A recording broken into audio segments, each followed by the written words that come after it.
Dans cette vidéo, je vais essayer de réaliser une photo d'action au smartphone. J'adore réaliser ce genre de photos avec mon appareil photo et un flash, et je me demandais s'il était possible d'avoir quelque chose de similaire avec un smartphone. Voyons cela ensemble.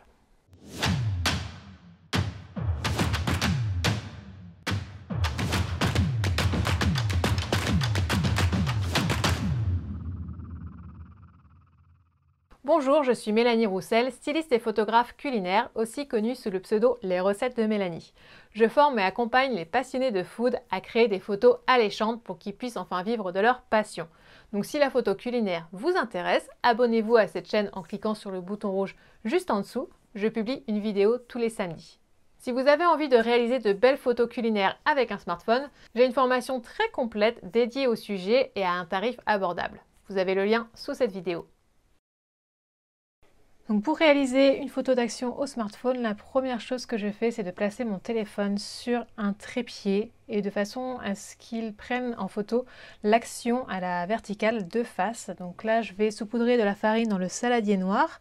J'utilise une lumière continue artificielle dans une softbox avec une grille d'abeilles, ce qui va me permettre d'avoir quelque chose d'assez sombre. En fait, je veux vraiment faire ressortir la chute de farine blanche et donc c'est pour ça que j'ai utilisé aussi un arrière-plan noir. Au niveau des réglages, je vais appuyer une fois sur le téléphone et je vais descendre vers le bas de façon à avoir une exposition assez sombre et je verrouille l'exposition pour vraiment qu'il y ait le fond qui soit noir et du coup que la farine ressorte. Ensuite, je mets un retardateur sur 10 secondes, ce qui me laisse le temps de me placer et de faire ma chute de farine. Donc là, j'étais vraiment en réglage automatique, à part le réglage de l'exposition. Et on voit qu'on obtient une photo floue. En tout cas, la chute est floue. On n'a pas les petits grains de farine séparément. Donc je vais passer en mode pro sur mon téléphone, puisque j'ai cette possibilité. Et là, je vais pouvoir régler les paramètres un par un, et notamment la vitesse, qui est le plus important, donc qui s'appelle shutter en anglais. Donc je vais régler la vitesse sur 1 millième de seconde, ce qui est à peu près correct pour une vitesse de cette rapidité-là, la chute de farine qui est quand même assez rapide. Et je vais verrouiller encore une fois l'exposition de façon à avoir un fond assez sombre.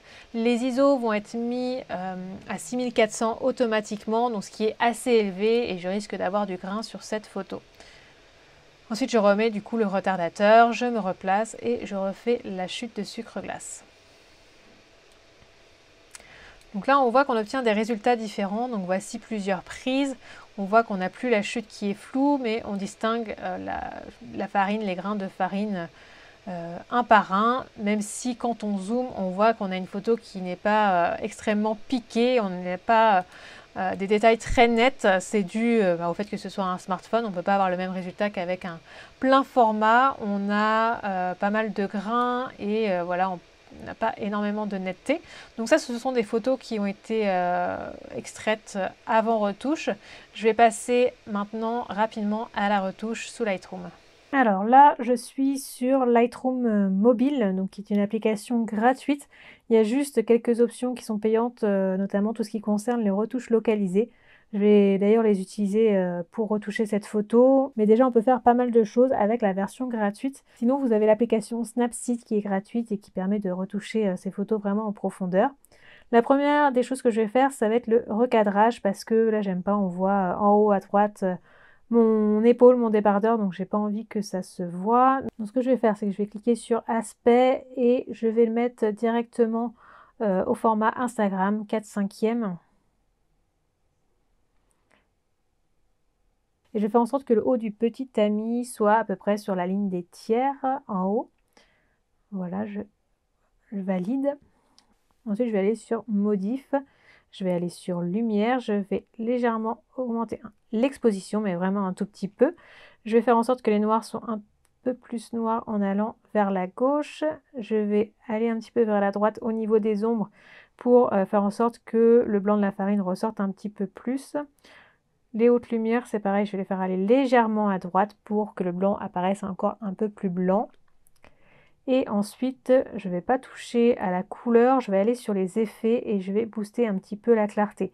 Donc la clarté, ça permet de faire vraiment ressortir les grains de farine un par un. Par contre, il faut faire attention parce qu'on a mes mains et quand on a eu de la peau humaine, quand on booste la clarté, ça peut vraiment créer un grain de peau vraiment moche, très très granuleux, avec beaucoup d'imperfections, donc il faut vraiment y aller avec modération.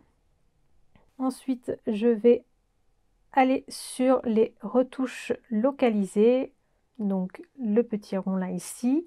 Donc c'est ça où il faut la version payante pour pouvoir les utiliser. Et ce que je vais faire, c'est que je vais créer un dégradé radial. Donc ça va être un cercle que je vais inverser.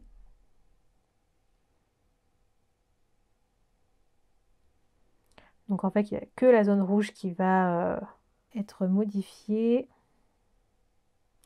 Et je vais venir diminuer la lumière, donc diminuer l'exposition, donc ça va ajouter un peu de vignettage.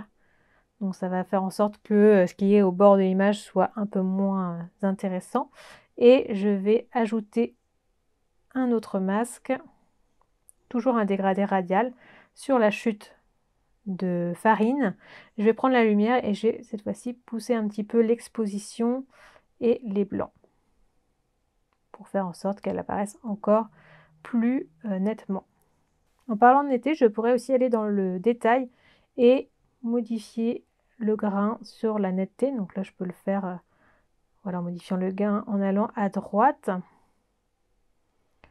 Je peux faire en sorte de réduire le bruit, donc ça permet d'enlever justement tout ce qui est grain dû aux ISO qui étaient élevés. Donc là, on va voir si je zoome. On voit qu'on a un petit peu d'aberration chromatique. On voit que sur la farine, on a de la couleur alors qu'elle est censée être blanche. Donc je vais réduire le bruit chromatique aussi, même si ça va être compliqué, vu qu'il s'agit tout de même d'une photo sur smartphone. Donc voilà, je dézoome. Ensuite, je peux tout simplement enregistrer la photo et je vais pouvoir, si je le souhaite, l'exporter sur Instagram. Donc voilà la photo finale. On a tout de même une photo vue de loin qui est assez sympa, franchement. Mais le problème, c'est quand on va zoomer, on va pas avoir les petits grains de farine qui vont se détacher nettement comme avec une photo sur smartphone. On a vraiment une photo qui manque de piqué, qui n'est pas d'une qualité super bonne dès qu'on zoome un petit peu dessus. Si vous avez aimé cette vidéo, mettez-moi un petit commentaire et un pouce en l'air, cela m'aide énormément. Merci beaucoup et à samedi prochain.